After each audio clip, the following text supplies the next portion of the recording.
And here we are at the final group, Group 10.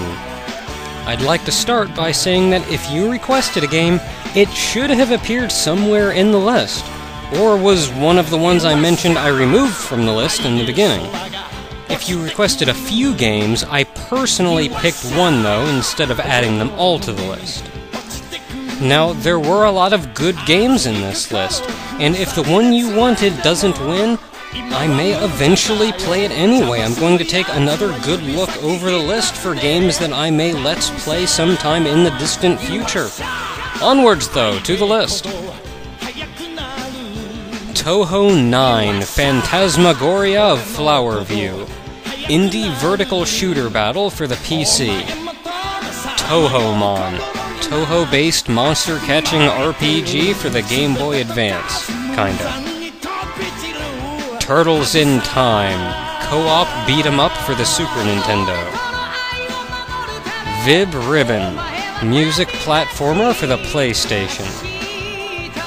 Wario Land 3, platformer for the Game Boy Color.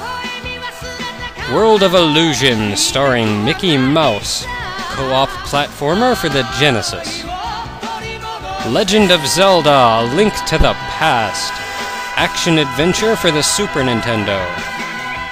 Legend of Zelda, Phantom Hourglass, action-adventure for the DS.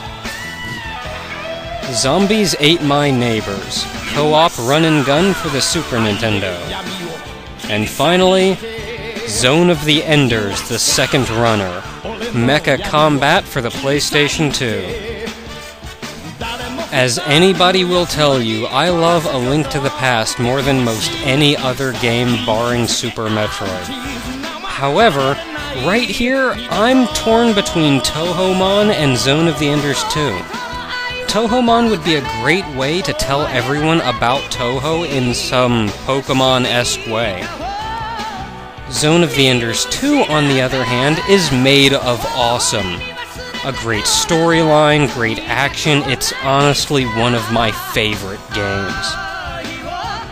And at that, we've reached the end of our group voting. In a couple days, as soon as the posting calms down some, I'll count up all the votes and post the finals video. Until then.